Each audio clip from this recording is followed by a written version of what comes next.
یہ حضرت عمر کی ذات جو ہے یہ چھوٹی سی ذات نہیں. ایک بندہ وہ ہوتا ہے جو کہتا ہے کہ اللہ میرا رب ہے. یہ کوئی ایسی بات نہیں. جس کو رب توفیق دے گا وہ کہے گا کہ میرا رب وہی ہے. ربنا اللہ، وہ میرا اللہ ہے. لیکن اصل کمال یہ ہے کہ وہ رب کہے کہ یہ میرا بندہ ہے. خودی کو کر بلند اتنا کہ ہر تقدیر سے پہلے خدا بندے سے خود پوچھے بتا تیری رضا کیا ہے. ہم تو کہیں کہ باری تعالیٰ میری رضا یہ ہے کہ مجھے فلاں فلاں شے دے، مگر اصل مقام انسان کا یہ ہے کہ تو نہ کہے، رب کہے کہ بتا تجھے کیا چاہیے. وہ ہے اصل انسان کا مقام.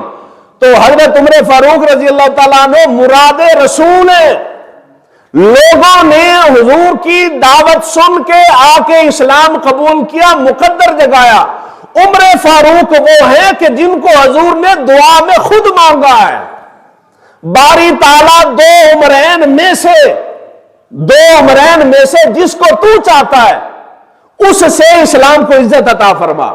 دو عمرین کون سے تھے؟ ایک ابو جہل تھا اور ایک حضرت عمر فاروق رضی اللہ تعالیٰ عنہ کی ذات.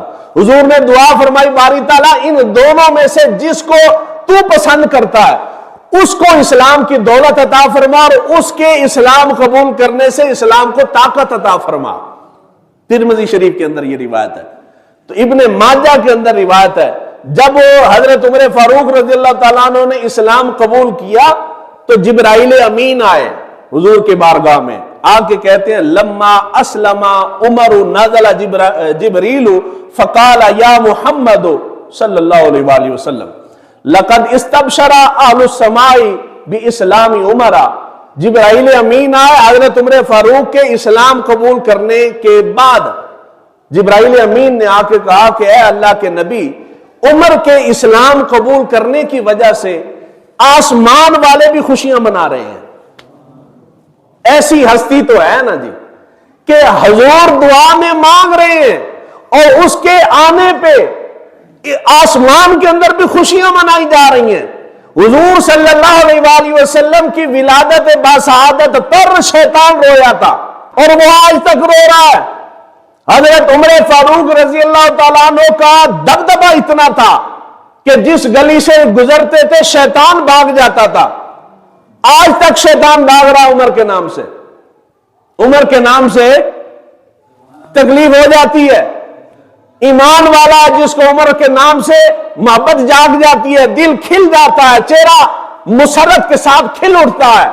مگر جو ایمان والا نہیں، عمر کے نام سے آج بھی چہرے مرجھا جاتے ہیں. عمر مراد رسول ہے جن کو حضور نے دعاؤں میں خود مانگا ہے. ان کے بارے میں قصہ مشہور ہے. میں اشارہ کروں گا آپ کو سمجھ آ جائے گی ساری. ٹائم اتنا نہیں ہے کہ میں تفصیل کے ساتھ بیان کروں. وہ قصہ مشہور ہے کہ حضرت عمر فاروق رضی اللہ تعالیٰ عنہ اسلام قبول کرنے سے پہلے بڑے سخت تھے.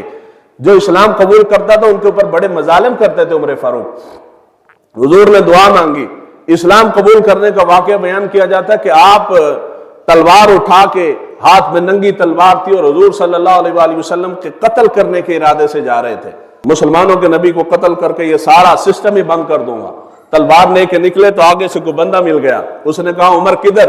انہوں نے کہا بتایا کہ میں محمد کو قتل کرنے جا رہا ہوں. اس نے کہا چھوڑ، محمد کی طرف بعد میں جانا، پہلے اپنے گھر کی تو خبر لے. تیرے گھر کے اندر اسلام گھس گیا. اس نے کہا کون؟ کہنے لگا کہ تیری بہن، سگی بہن اور تیرا بہنوئی وہ مسلمان ہو گئے ہیں. جلال میں آئے سیدھا بہن کے گھر. جب بہن کے گھر پہنچے تو بہن قرآن پڑھ رہی تھی، بہنوئی باہر تھے. انہوں نے زود و کوب کرنا شروع کیا، مارنا شروع کیا، حتیٰ کہ بہن کا خون نکل آیا. بہن کا خون دیکھا تو حواس کوئی ٹھکانے آئے کہ نہیں میں زیادتی کر رہا ہوں. رک گئے. آپ نے کہا کہ وہ کیا پڑھتے رہتے ہو ہر وقت؟ انہوں نے کہا کہ جی اللہ کے نبی نے ہمیں قرآن دیا ہے وہ پڑھتے ہیں. آپ نے کہا کہ ہمیں قرآن سناؤ، کیا پڑھتے ہو تم؟ غسل کروایا، غسل کروا کے بٹھایا اور قرآن کی کچھ آیات صورتیں سنائی. قرآن سخت سے سخت ترین دل کے اوپر بھی اثر کرتا ہے. تو جب قرآن سنایا تو دل پگھل گیا، دل موم ہو گیا کہ نہیں قرآن کلام تو سچا ہے. تو دل ایسا پگھلا حضور صلی اللہ علیہ وآلہ وسلم کی بارگاہ میں. وہ بندہ جو تلوار لے کے قتل کرنے آ رہا تھا، قرآن کا اثر ایسا ہوا کہ آ کے حضور کی بارگاہ میں کلمہ پڑھ کے مسلمان ہو گئے. ایتے سبحان اللہ نہیں آکھنی، اگے آکھنی جتھے باری آئے گی میں تو دساں گا۔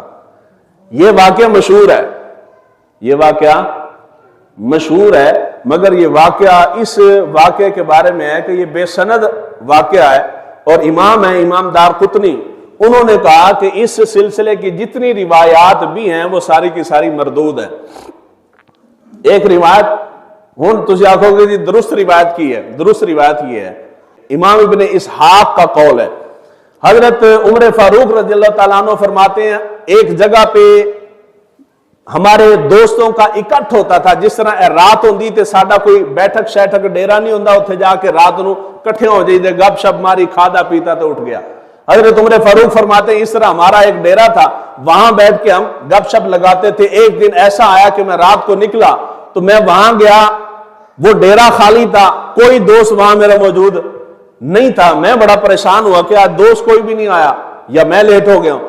خیر ایک اور جگہ تھی، اسلام قبول کرنے سے پہلے بھی حضرت عمر فاروق نے کبھی شراب نہیں پی، دوست پیتے تھے، ایک دکان شراب کی تھی۔ حضرت عمر فرماتے ہیں کہ میں نے سوچا کہ شاید سارے دوست ڈیرے سے اٹھ گئے ہیں تو اس دکان پہ ہوں گے، میں شراب والی دکان پہ گیا دوستوں کو تلاش کرنے کے لیے، وہاں دیکھا تو وہاں بھی دوست نہیں تھے۔ گھر واپس جانے لگا تو دل میں خیال آیا کہ جا تو ویسے ہی رہا ہوں تو کیوں نہ بیت اللہ کا طواف کر کے چلا جاتا ہوں۔ آدھی رات کا ٹائم تھا، بیت اللہ میں گیا تو بیت اللہ کا طواف کرنے سے پہلے میں نے دیکھا کہ حضور صلی اللہ علیہ وآلہ وسلم رکن یمانی کے پاس کھڑے ہو کے نماز پڑھ رہے ہیں۔ اس وقت تک حضور کے شدید ترین مخالفین میں سے تھے، اسلام کے دشمنوں میں سے تھے۔ آپ کہتے ہیں حضور رکن یمانی کے پاس اس وقت تک بیت اللہ کی طرف منہ کرنے کو حکم نازل نہیں ہوا تھا، حضور صلی اللہ علیہ وآلہ وسلم بیت المقدس کی طرف منہ کر کے نماز پڑھ رہے تھے۔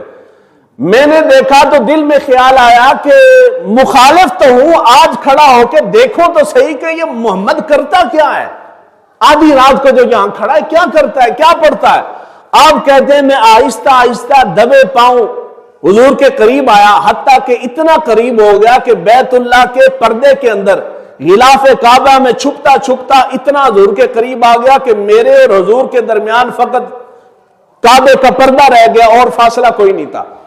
اتنا قریب ہو کہ میں جھک کے کان لگا کے کھڑا ہو گیا کہ محمد کیا پڑھتا ہے۔ حضور صلی اللہ علیہ وآلہ وسلم نماز پڑھ رہے تھے اور نماز میں اللہ کا کلام پڑھ رہے تھے۔ میں کھڑا ہو کے اللہ کا کلام سنتا رہا، کلام نے دل پہ اثر کر دیا۔ حضور صلی اللہ علیہ وآلہ وسلم جب تک نماز پڑھتے رہے، تلاوت کرتے رہے، اور میں سنتا رہا اور حضور کو دیکھتا رہا۔ جب حضور نے نماز ختم کی، نماز ختم کر کے جانے لگے، حضرت عباس کے مکان کے قریب پہنچے تو میں بھی دبے پاؤں حضور کے پیچھے تھا۔ میرے پاؤں کی آہٹ ہوئی تو حضرت حضور صلی اللہ علیہ وآلہ وسلم نے پیچھے مڑ کے دیکھا، مجھے دیکھا تو کہنے لگے اے عمر کس ارادے سے کیوں پیچھے آ رہے ہو؟ میں نے کہا اے اللہ کے نبی، میں اللہ آپ کے رب پہ، آپ پہ اور اس کی نازل کردہ کتاب کے اوپر ایمان لینے کے لیے آپ کے پیچھے آ رہا ہوں۔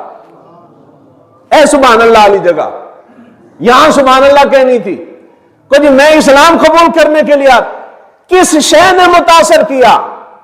قرآن نے۔